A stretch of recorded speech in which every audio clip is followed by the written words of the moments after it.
burci maxamed xamse waxa uu ku dhashay magaalada Barawe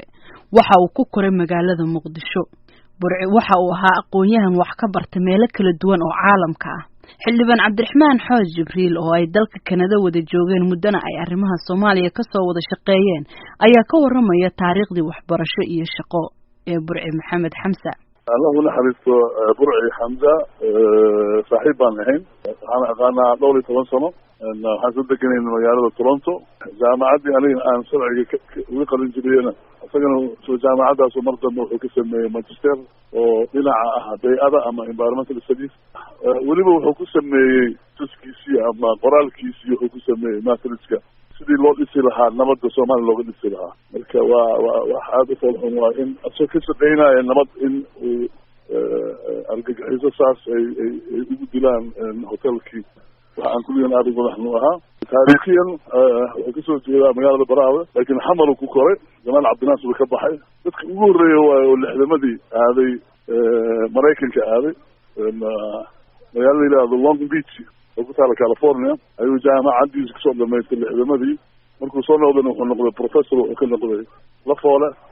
ودي كذي بيولوجي كتعلم معنا بروفيسور كنا نقول جامعة دي أمدا قيبتا حنان الحوارة يقول لي كذي أرضنا دقيقة يسوي لي كذي واحد مركز دم بس ده تمرينا ونقول أمباسدور صوماليا ويقابل سن أورك اللي هذا ألاسكو وحلمت تحت تونسيا وأقول لي أنت في يونسكو كذا لكن جامعة عرفت إيش كذا بحي بعد اللي هو صوت عبوري من كندا الكاس وعروض كورسونية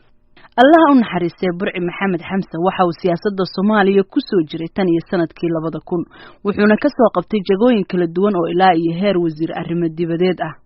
وحاو كمدها حلبان نذي بارلمان كي لغسو لسي عرتا تاني مركانا وحاو سو قبتي حلال كلا دوان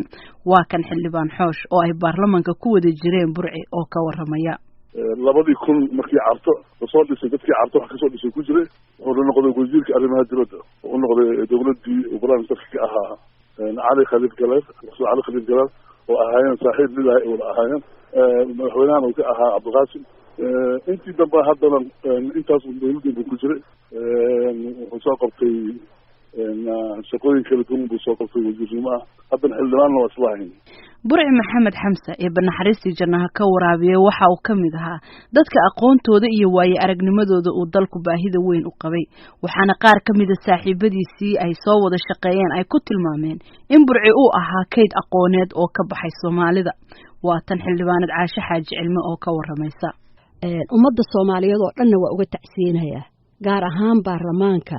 geeridii ku timid xildhibaan burci maxamed xamse oo runtii ahaa maahan xildhibaan kaliya inuu ahaaye wuxuu ahaa nin scholar ah oo Soomaaliyeed buu ahaa oo aan ku tilmaami karo wuxuu ahaa dadka wadanka kaydkiisa ah buu ahaa marka laga fiiriyo dhinaca aqoonta iyo fikriga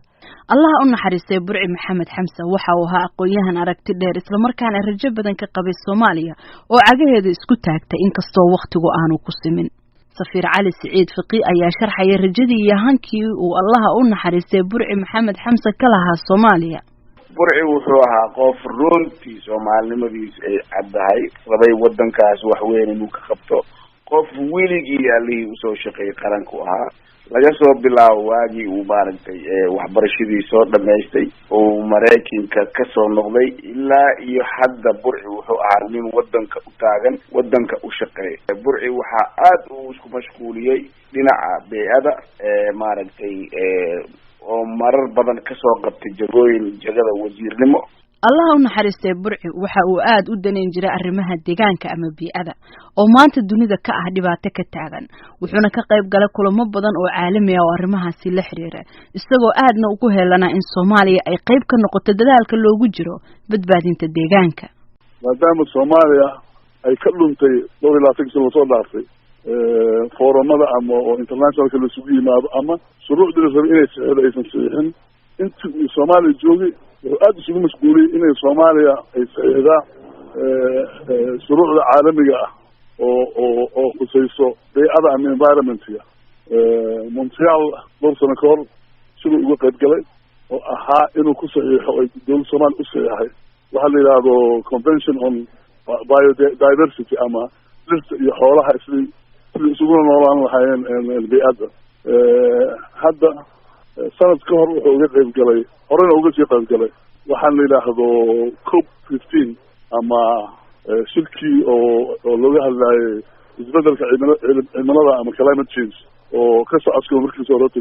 Kyoto ayuu wuxuu uga qayb galayay Denmark. marka runtii wuxuu geystay contribution ama shaqooyin fara badan oo wax ku oola ayuu u geystay Soomaaliya uga tegay. wuxuuna ahaa qof oo muwaadin dhab ah runtii. marxuumku waxa uu ka soo jeeday qoys ballaaran, waxa uuna ahaa wiil, walaal iyo aabbo wanaagsan. Safiir Cali Siciid Fiqi oo ay ehel ahaayeen Burci Maxamed Xamse ayaana ka waramaya. Burci wuxuu ahaa aabba aad u fiican, mar kasta la xiriiro maaragtay caruurtiisa ka warqabo, xaaskiisa caruurtiisna 2 caruur ayuu ka tagay, wiil iyo gabar, labaduba waxay degan yihiin Toronto. Burci waxaa kaloo intaa dheer wuxuu lahaa qoys weyn oo uu maaragtay walaalo fara badan allaha dhoore ay kamid yihiin 2 wiil aan aqaano. mid walaalkiis nin caan buu ahaa, Xamse Saciid Xamse ay dhahaan, wuxuu dheeli kubadda ayuu ciyaari jiray maaragtay dekadaha Soomaaliya iyo qaranka. marka gabdho dhowr ahna way la dhasheen. hooyadii oo maaragtay oo hadda oo qof weyn ahna waxay degan tahay wadanka Ingiriiska, London. Allah u naxariistay Burci Maxamed Xamse, wasiirkii bii'ada ee xafiiska ra'iisul wasaaraha, waxa ka sakow qoyskiisa tabi doona bulshadii uu la shaqeeyay iyo Soomaalidii uu shaqeynayay. wuxuuna ku biirayaa waxgaradkii iyo aqoon-yahanada Soomaaliyeed iyo dadka muhiimka u ahaa bulshada ee ku baxay gacanta kooxaha hubeysan ee ugaarsada waxgaradka iyo dadka micnaha u leh bulshada.